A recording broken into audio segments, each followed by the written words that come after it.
Once you become aware of what Israel does in the world, it becomes very hard to understand them. Bombing cities to rubble, forced mass expulsions, false flag operations, riots defending grape culture, and extreme systematic oppression. You see, there are many notable areas of Israeli brutality we could cover, but today we are going to focus on the daily terror happening in the Palestinian West Bank. Right now, over 700,000 illegal Israeli settlers are currently taking over internationally recognized Palestinian land, and these settlers are backed by the Israeli military, armed by American guns, and funded in part by Zionist Christian church donations. Folks, this episode is brutal. We are covering mob violence, arson, farmers being attacked, animals being tortured for fun, and we even interview an American dad whose son was beaten to death by Israeli settlers. To uncover the truth, we sat down with those that have seen and lived this firsthand. You are going to hear from former U.S. Marines, Palestinian Americans, an IDF soldier, and even a Jewish survivor of Nazi occupation who now speaks out against Israel. Folks, we have the raw footage to back up everything I'm about to tell you. However, we have to edit it carefully as most of it is too horrific to be allowed on YouTube.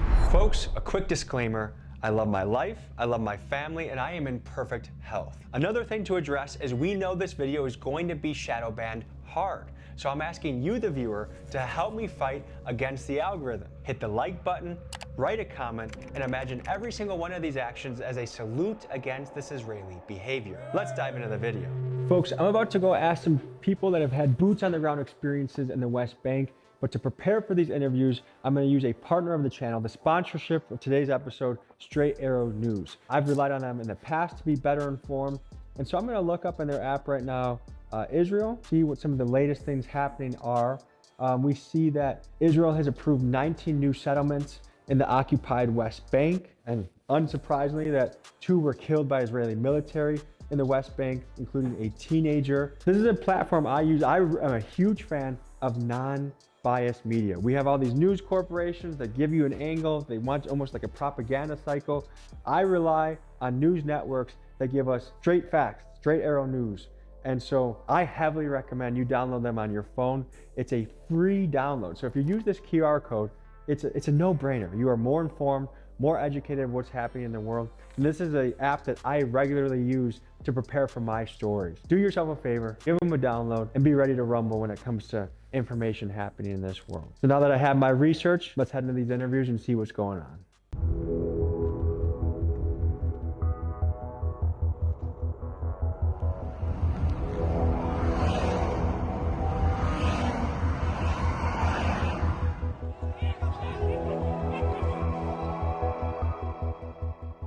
My name is Kamel. I'm a U.S. American citizen. My son Saif, who was also an American citizen, was beaten to death by Israeli settlers. I want people to get an idea of what life is like in Palestine and in your village in Sinjar where this all happened. You get up in the morning, you gotta find out where's the checkpoints that day. This is how it is, Tommy.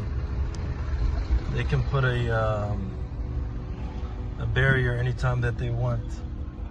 Looks like they're closing the road here because they have a gate in front of this village of Turmus Aya, and anytime they want to close it, they close it. Last night, they had this new road that we made between my village and a neighboring village. They were happy about this road, man. It's all new asphalt put on this road. Israeli authority came, just demolished the whole road. With a bulldozer. With the bulldozer.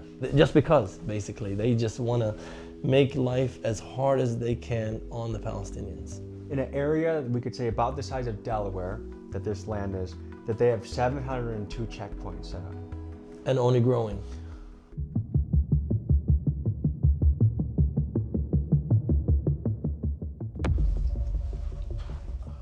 My name is Mohammed Daoud. I'm a Marine Corps veteran. I'm a security provider, and I'm the co-founder of PalShield. My name is Bilal Daoud. I'm a cybersecurity specialist, and I'm a co-founder of PalShield, where we track settler violence and protect Palestinian communities. The topic of the story is life under Israeli occupation.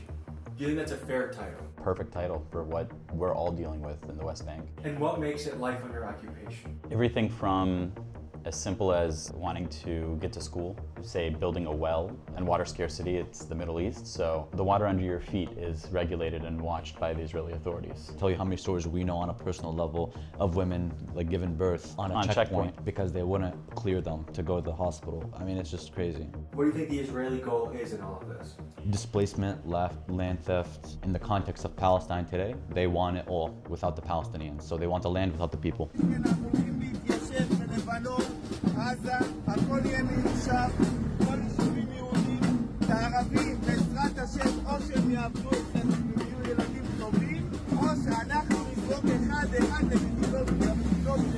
They are extremely calculated, and they know how to slowly push people out. My name is Clyde. I'm a United States Marine Corps veteran, Christian, who visited Palestine to expose the truth of what's going on, and I'm here to expose the truth of Christian Zionism in America. As soon as you drive in, it is clear as day. Like I said, you can see the difference between the Palestinian village, and it would have barbed wire fences around it. They would cordon them off and literally block them in. So like a village would be its own little camp, its own like kind of concentration camp. And at times the Israeli military will go in and they'll lock those gates up so that the Palestinians literally can't leave their village. Once they get out of their little village, if the gates open, they leave. I used to think it was 700, but I just confirmed it's over 900 checkpoints within the West Bank. And the West Bank is a tiny plot of land. The whole of the Holy Land is like the size of New Jersey. The West Bank is a tiny little chunk of that. Research can only paint so much of a picture. When you go there, it's completely different. You see it firsthand, you feel it firsthand, and how it actually literally is an open air prison. Folks, to understand the modern settler movement, let me take you back to 1968. Meet Rabbi Moshe Levinger. For him, evicting hundreds of thousands of Palestinians to build the land of Israel was not enough. He wanted more land. So he organized a militant following that had one clear mission: cross over the border and take the West Bank. So he brought his radical crew to the city of Hebron and went to an Arab innkeeper and said they would be spending one night to celebrate a peaceful Passover tradition. But in typical Israeli fashion, he lied. In fact, his crew woke up the next morning and declared that this inn was theirs and that the hotel owner needed to leave.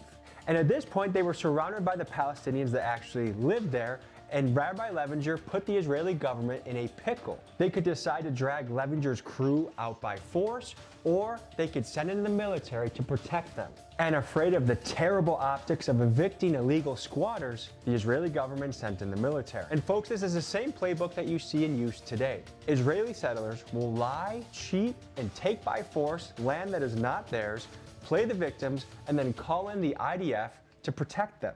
You are stealing my house. And if I don't steal it, someone else is going to steal it. And to be clear, to everyone except for Israelis and Zionists, this is known as breaking international law. This land is not theirs. And there are currently 144 settlements in the occupied West Bank, including East Jerusalem, all illegal under international law. But just look at how Israeli far-right leader Ben-Gvir feels about the way that they take over land. לא, אני מרים את החוק מהרצפה. אני מרים את החוק אני הורס למי שבונה שלא כחוק.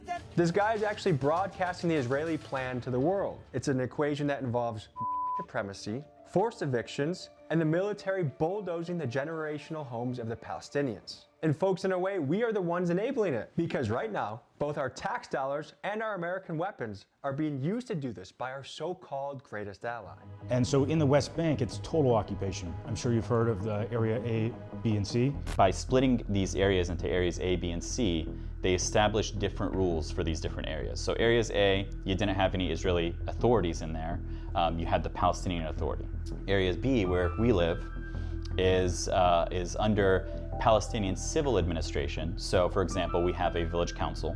But in terms of Security control under Israel. Even though Area A is technically supposed to be under full PA authority, we know, well, it's not, because these areas get raided all the time by the Israeli Defense Forces. The ones who live in the PA have their own area I can't go in.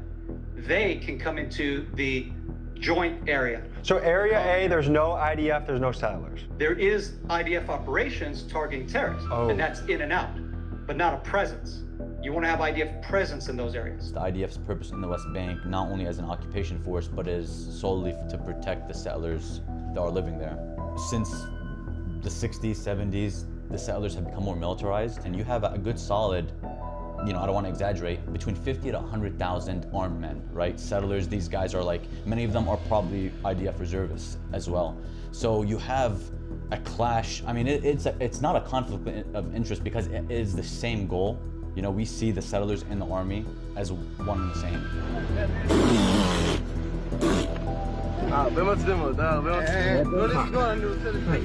The Hilltop youth, are they employed? Like, how do they have the time to just stand around all day to wait for a Palestinian vehicle? They're paid. Also, they like to swap them out like every few months too, to kind of get some new blood. Shit. No, sir.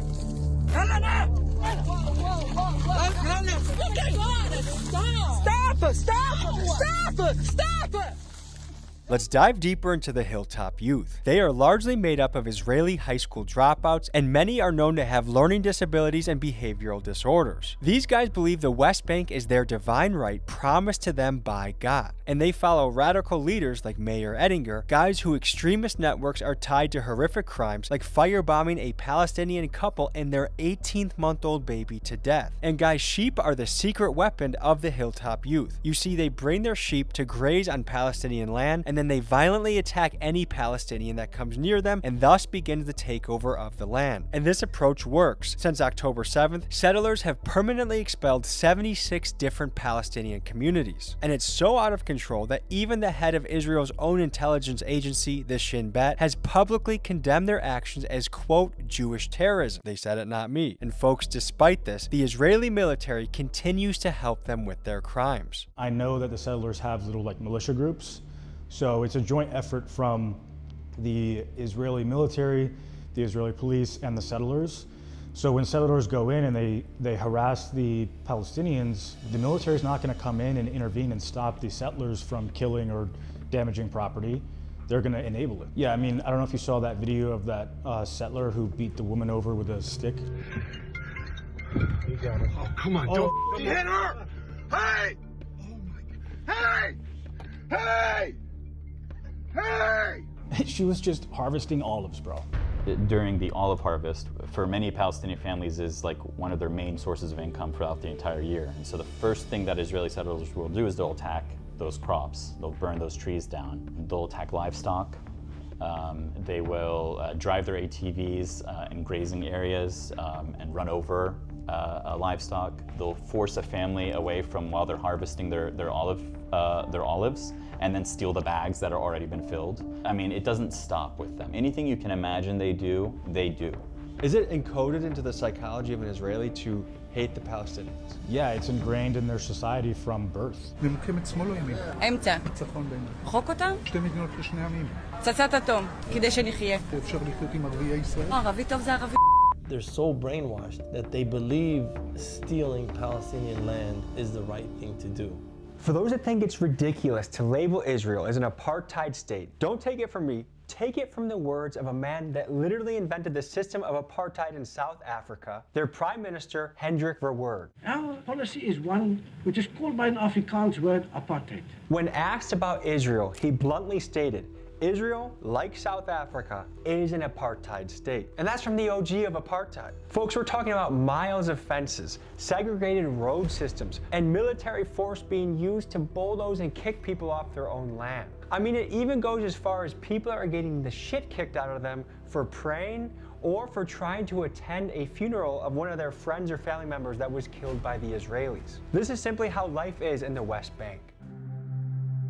My name is Ido Amiaz, aka The Saluki. My mission is to continue the work that I'm doing, my journalism in the occupied West Bank, and to demonstrate life under occupation. I've sacrificed quite a bit. In fact, I was taken by Israel and I was held in a mental institution for 17 days. They made a claim that because I'm going around the West Bank, this was at the very beginning of the genocide after October 7th, that I'm out of my mind and that I'm a risk to myself. If you're a risk to yourself or a risk to others, then you may be hospitalized, according to Israel. So I was held in a mental hospital, and the only way I got out of there is by dropping about $10,000 on lawyers.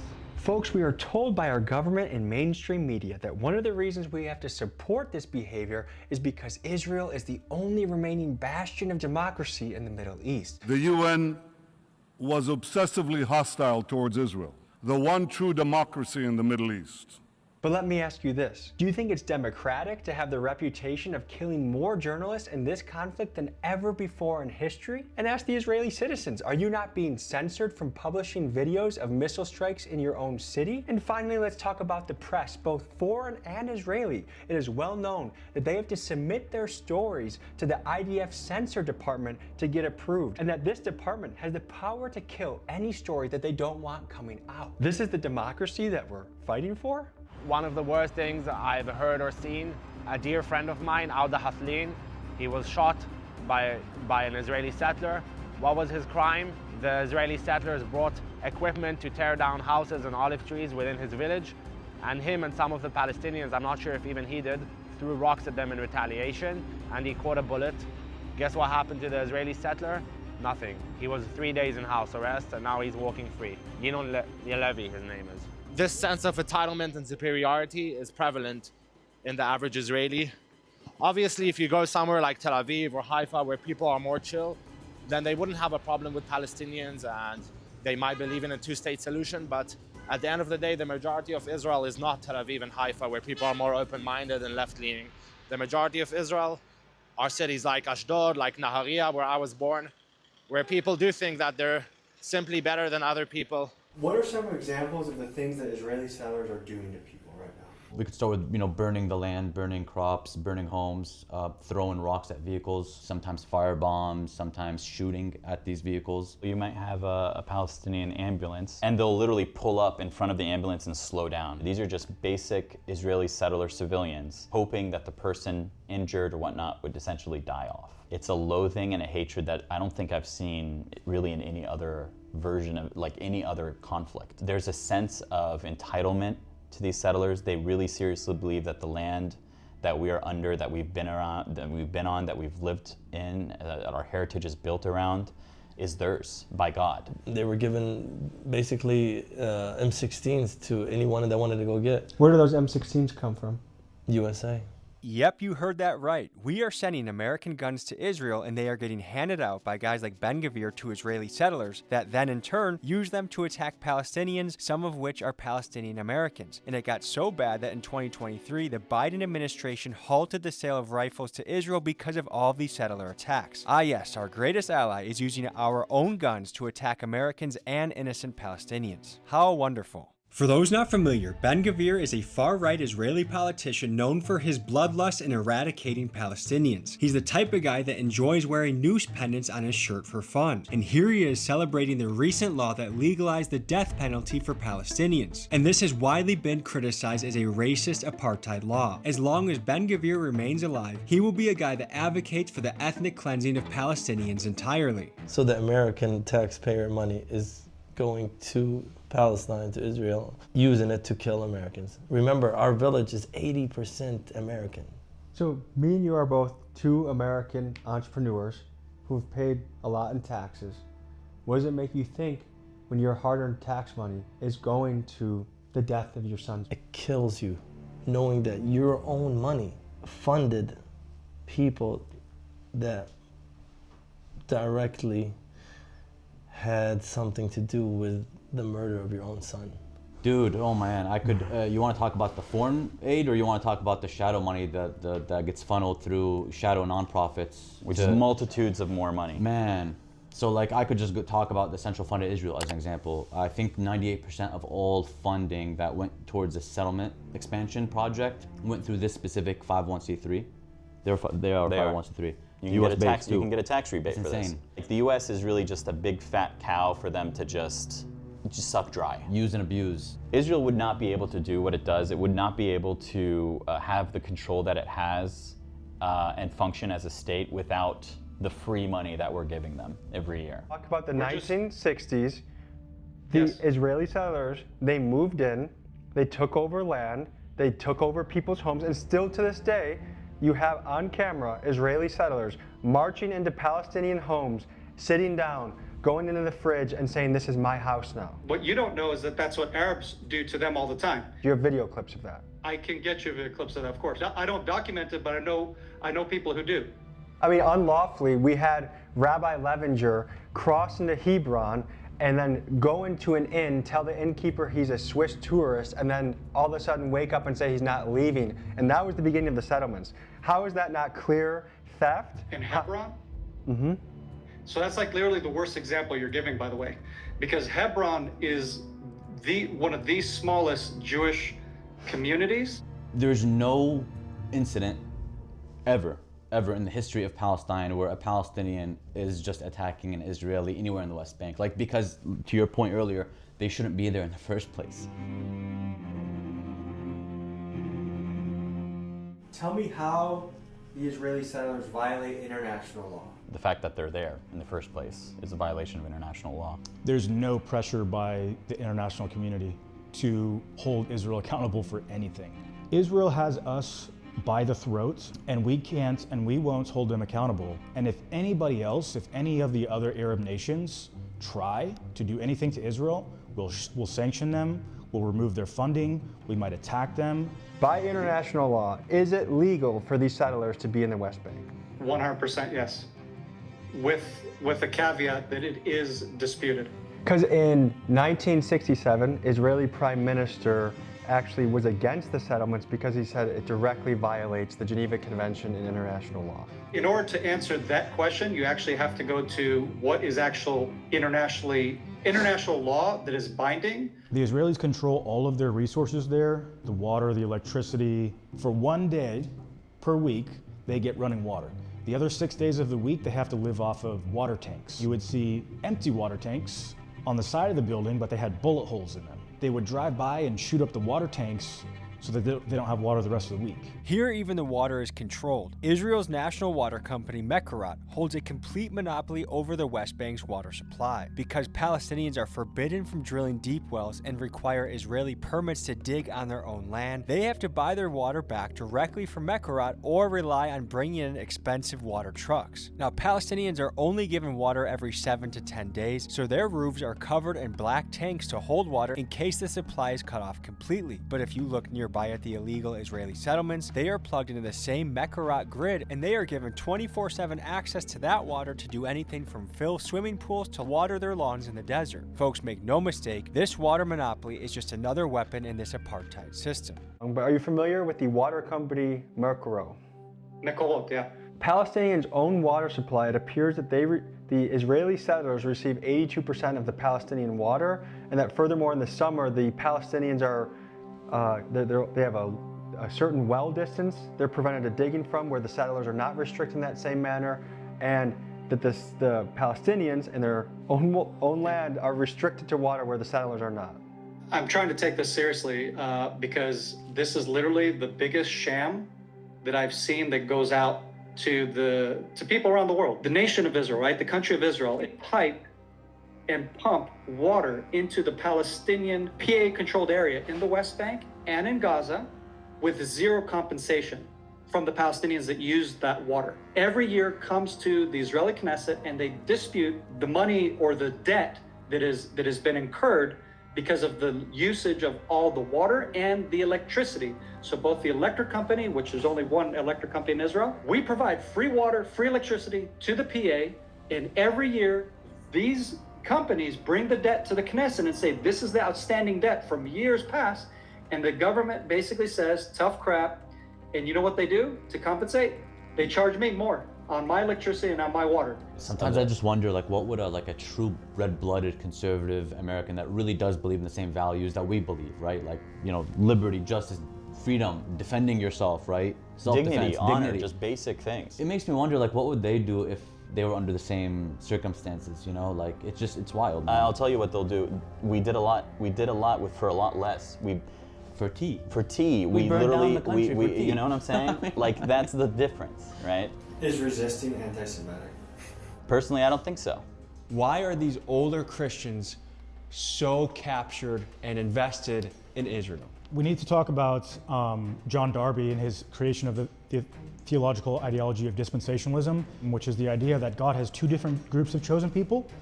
He has the Christians, the church, and then he has the Jews. And so that's where Christian Zionism comes from, is from Darby.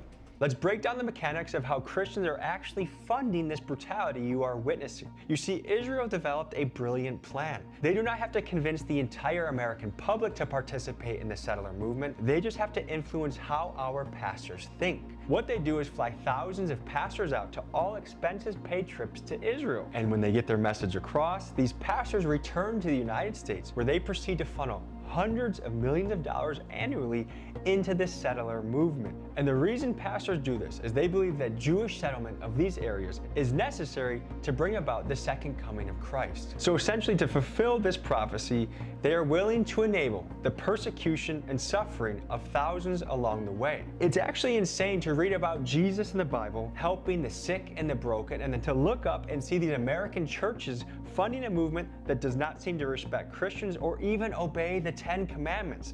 Thou shalt not steal. Thou shalt not kill. Thou shalt not covet thy neighbor's property. I thought we had shared Judeo-Christian values. The cognitive dissonance is hard to understand. So with that in mind, Christian Zionists think they have this fear through cognitive dissonance that if they oppose Israel for whatever reason, whether they're committing genocide blatantly in the open or not, they're turning their back on God.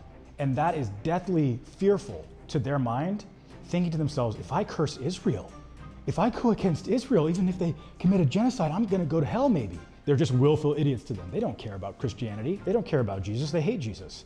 They don't care about America. Guys, it is fascinating to watch Christian Zionists supporting Israel. After all, it is not going so well for Christians over in that part of the world. For starters, it appears it is culturally normal for Jewish adults and children to spit on Christians. And even Officer Tatum, a known Israeli mouthpiece, told Benjamin Netanyahu to his face that he got spit on when he visited the Holy Land. We had only one incident where a small child spit on one of the pastors. And let's be real, Israeli spitting is the least of Christian concerns over there. The IDF routinely prevents Christians from worshiping, and Israel literally bombed the last remaining Catholic church in Gaza. Tonight, a look at the damage to Gaza's only Catholic church after it was struck by Israeli artillery, which resulted in the Pope calling the act outright barbarity. Folks, if you are pissing the Pope off, you have to be f***ing up big time. And the craziest thing to me about this is that American Christian Zionists are actively funding this. Their churches donate tens, if not hundreds of millions of dollars a year straight to Israel. And it makes me wonder, are these people aware that they are raising money for people that appear not to even like them? Blows my mind. And to your knowledge, what do Jews believe about Jesus? From what I've heard, he's desecrating and human shit. Yeah, no, they see him as a false messiah, like terrible narratives about Jesus and about his mother, about Mary. They call her a whore, a harlot. You know, they call Jesus that he's like a bastard. A bastard, that he's you know, burning in human excrement. They hate Christians more than they hate Muslims. It is very true that if a Christian were to walk down some areas in Jerusalem or others, that they would be spit on.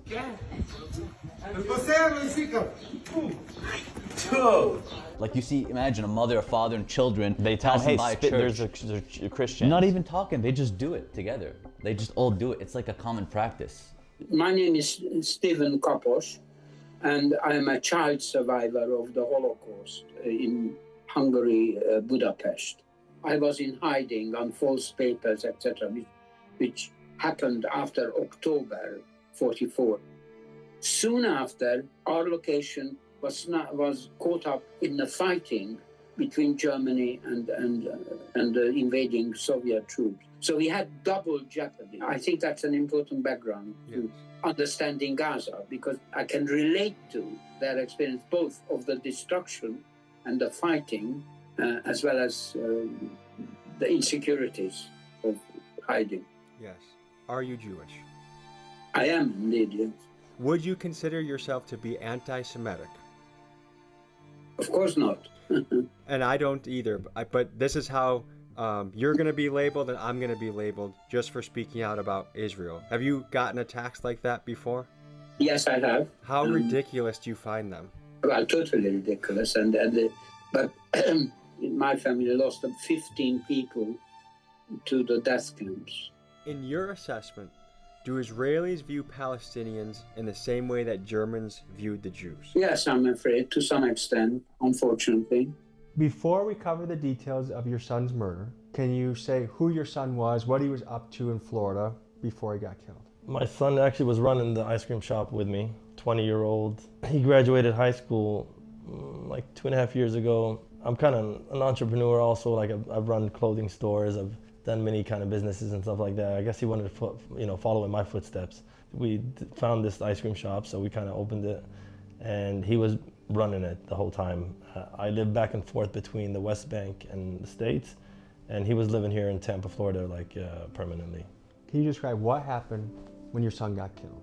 Basically, this summer, his son wanted to go and visit his mother, his brother and sister, and me. We were all in the West Bank. And I said, it's fine, then you go ahead and go. This was back in June.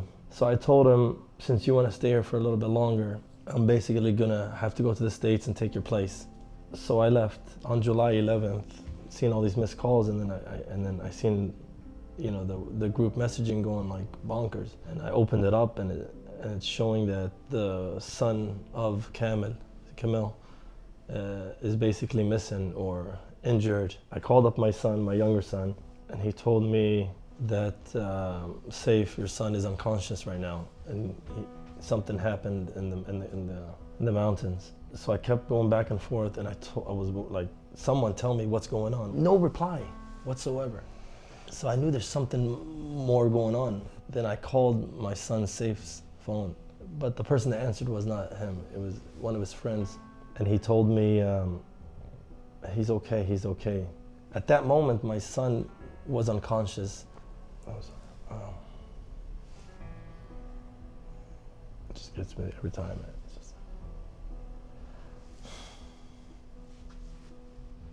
What happened was that Israeli settlers ambushed these young people that were going there to the lands. They were beaten, brutally beaten. So what had happened is Saif was beaten, and he started running, and all the friends kind of dispersed. And on his way down, he basically found this tree. When he reached under this tree, he kind of lost it. His eyes were open, but there was no response from them. He stayed in that state for hours because the ambulance was prevented from the Israeli soldiers to come in.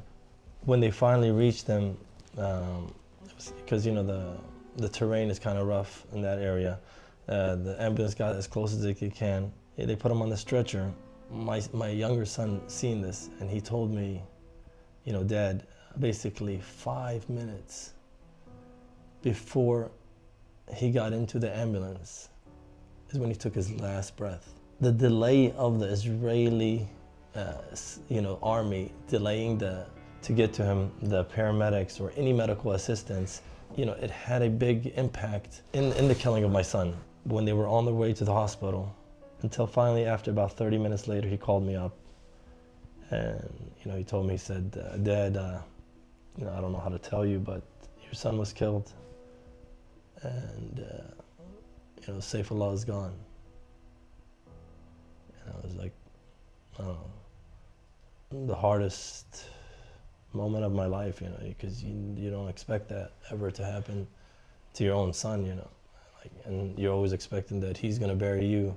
His whole thing was to make me proud, man. That was his thing. I want to make my dad proud. I don't want to disappoint him. I was never disappointed, in anything he did,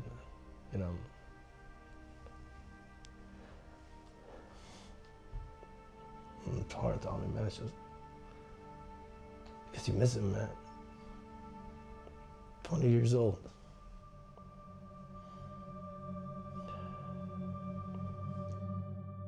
The Israeli settlers are a cancer to the fabric of Israeli society. What do you think about that? Completely untrue. Do you think that would be Israeli- anti-Semitic? No, I think it's a political opinion that some people hold. Yeah, the It has former nothing to Prime do with Minister being of Semitic Israel, or anti- actually. That was the quote of the former Prime Minister of Israel, Yitzhak Rabin. Sure.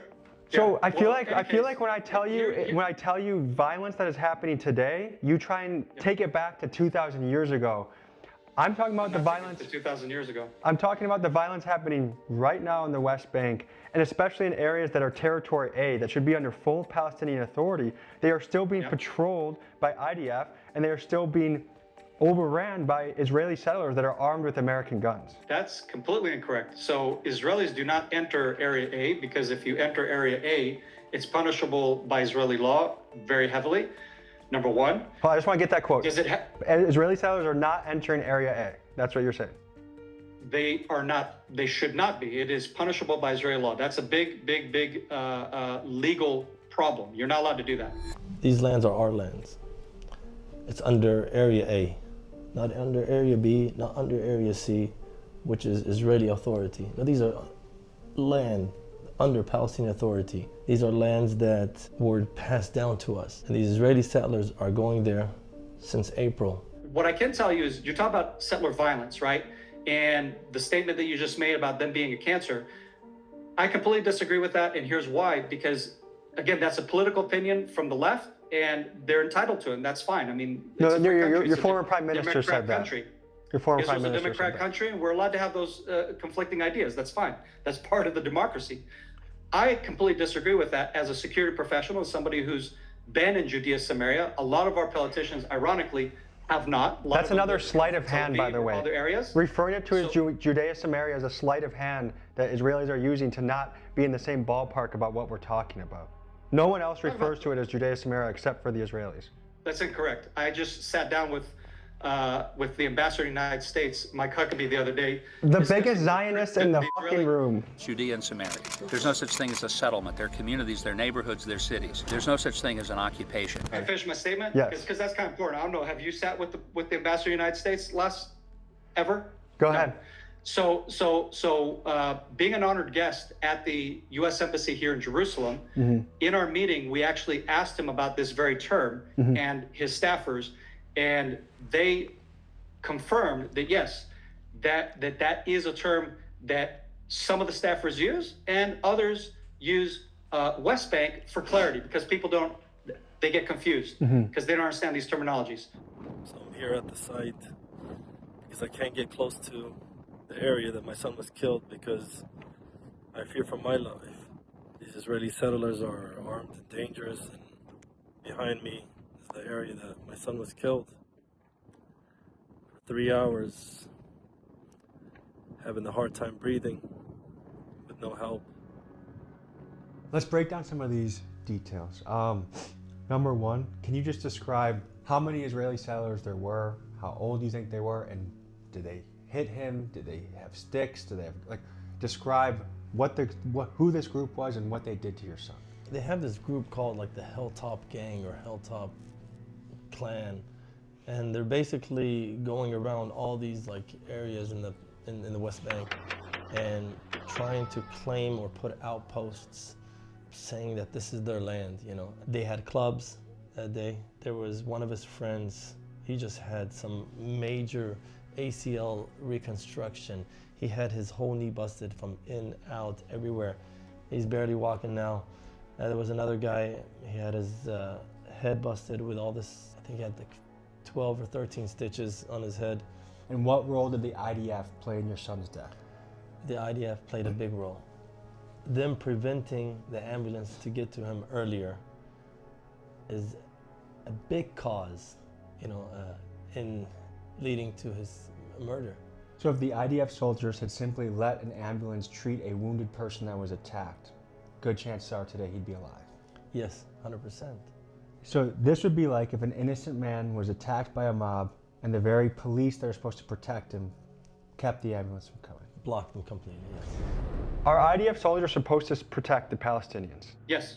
Okay. Yes. Why in this case would the we're not supposed to. We're mainly supposed to protect Israelis. Right. That's what happens. Yeah. In carrying out that mission, we are also not allowed to harm others. So in other words, to avoid casualties from anybody, which would include Palestinians. Would you consider it to be harm to block a ambulance from treating someone for over 3 hours that just got attacked by a mob of settlers?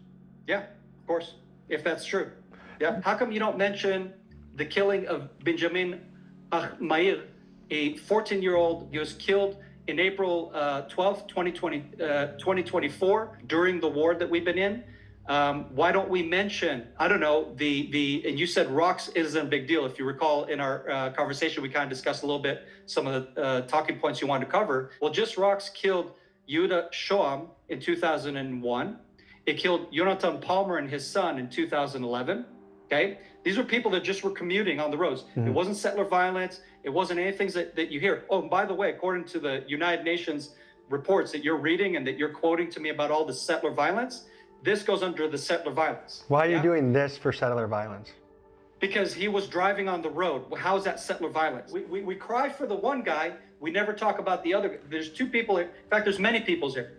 A few things. One, any innocent Israeli that gets killed that is a shame, and we are in agreement. However, the reason one side is more accentuated is because it's a sheer volume problem. When you said 2001, 2011, 2024, there's a lot of gaps.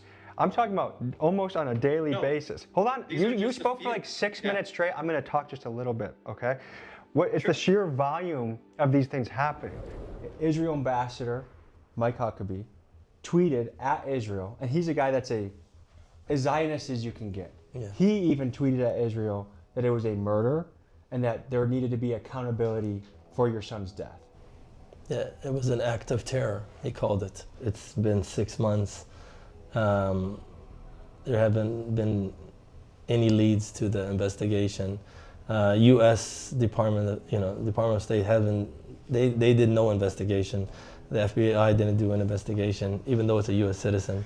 On top of everything, me, my wife, my whole family have a security ban on us by the Israeli authorities. I can't even go through Tel Aviv airport anymore. I can't go to Ben Gurion airport anymore. I can't enter Jerusalem anymore. Yes, you heard that correctly. Israeli settlers murdered his son, and the Israeli government responded by giving Kamal's family collective punishment. They can no longer fly into Tel Aviv, but rather have to take an extremely long route through another country to get to their land in the West Bank. Furthermore, shortly after his son's murder, he was threatened by the Israeli army that if he did not voluntarily come in for a DNA swab, that they would arrest him and kidnap him in a raid. So illegal squatters killed his son. The Israeli army blocked the ambulance from rescuing him, and yet they still continue to terrorize his family to this day. And this, folks, is textbook Israeli behavior.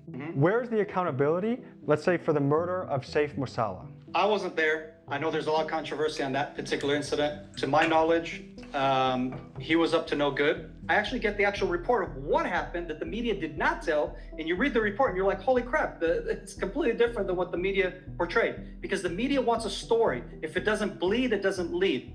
One of them being that you said that settler violence is overwhelmingly worse against the Palestinians. Yes, because the United Nations are the ones that they collect the information, they pump it to the media, and what they do is they fudge the numbers. They sometimes triple the number of cases where there's settler violence and or altercations with the Israeli security forces. You're looking at it from the way that you're looking at it, but I know the people that are living through it. Do you agree with Mike Huckabee's assessment that it was a murder of Saif Musalla? I don't agree with him because, with his statement, if you like, because it's an unprofessional statement if that's what he said. As if your nightmare couldn't get any worse from your son getting killed, a few months ago, your nephew was brought into Israeli prison on the pretext of throwing a rock. Yeah. They come to the door, banging on the door. My brother-in-law opened the door before they busted it because they don't give no chances. They're just, when they come in, he's thinking like, what the hell did I do? He's not thinking that they're coming for his 15-year-old son. They take him for allegedly throwing these rocks, take him to an Israeli military police, blindfold him, put him in handcuffs, and then that was the last time that the mother, father, brothers, sisters, anybody had any physical contact or seen him directly until the day that he was released on November 27th, I think it was. Tell me like the bullet points of what happened to him in that 9.5 months in prison. He got scabies. He lost 25 pounds. He said they would make cards, playing cards, from napkins. And when the guards found those, they would take it and rip it and throw it away in the garbage. They would pound on them and then, give them a kick here, a kick there. Their food was so scarce, they would give him like a meal that's for one person, but they would have to divide it between 4 to 5 people. When he came out, he was so pale, man. You can just see like, this kid has no sunlight. He turned 16 while in prison? He turned 16 while in prison. So he had been beaten, starved, infested by bugs, as a 15-year-old kid. And the scabies just stayed. Even after he got out in November, he kept on itching, kept on itching. And this is an American citizen? This is an American citizen. Where does he live? You know, born U.S. American citizen, from Florida also. This is Sayfullah's first cousin. My wife and his mother are sisters. Generally speaking, how are Palestinians treated in Israeli prisons? It's a known fact that before the 7th of October, things were pretty bad. But after the 7th of October, the Shabak decided to start implementing tactics, torture tactics, where they use dogs to rape people. They torture them methodically, they don't give them food, they starve them on purpose, they beat them up methodically. And mind you, this is not just for older people, this is for 14-year-old prisoners or even younger, that they have to face this treatment. It's concentration camps. The Israeli prisons are pretty much concentration camps at this point. Every day from on top of my house, I can see the Batin area, which is the area that my son was killed. But I can't get there yet.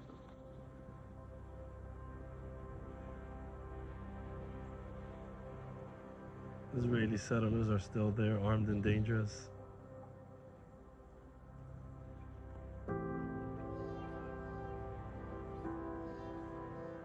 I want to know a little bit about this night patrol that you guys do every night. لجنة حراسات سنجل شكلنا هذه لجنة الحراسات من الاعتداءات المستوطنين المستمرة في هذا البلد. طبعا احنا جماعة متطوعين من حالنا طبعا، ولا من اي مؤسسة ولا من اي حدا، تطوع من اهل بلدنا، مختارين من اهل البلد. احنا لجنة مشكلة تقريبا 200 واحد، مقسمين حالنا 4 تقسيمات لحماية أهل سنجل وأطفال سنجل ونساء سنجل وبنات سنجل. طبعا الاعتداءات مستمرة في البلد، كل يوم في اعتداء من المستوطنين. That was the day that this night patrol started, was after my son was brutally murdered and killed by the Israeli settlers on this mountain that I cannot even reach yet. I haven't reached my land yet since that time. So hopefully this will all be solved and some accountability will come to these settlers. Folks, we just saw a snapshot of what is happening every single day to Palestinians. And we uncovered the murder of an American citizen, the imprisonment of an American citizen. And I think we have to start asking ourselves the question, what are we doing aligned with Israel? What are they doing in the world that we agree with from a humanitarian standpoint? And as I speak right now, we are 4 weeks into a war with Iran that arguably they got us into in the first place. And now we see announcements that Trump might send American troops to fight on the ground, but Israel will not commit to any ground troops. And we have to ask, is this really our greatest ally? And I think we all know the answer. How long are we going to back up what is happening to the people in Gaza, the people in Palestine, now the people in South Lebanon? How far is this going to go? I don't want to be a part of it. I don't want my tax dollars to be a part of it. And quite frankly, I'm sick of this. It's depressing to see this, but one way we can get involved is to help fund organizations like PalShield. So I'm going to donate. I encourage you to as well. It's time for us to wake up as a country and decide, who are we going to be allied with in this world? Who is going to help our international relationships? Because I think the clear answer is, it's not Israel.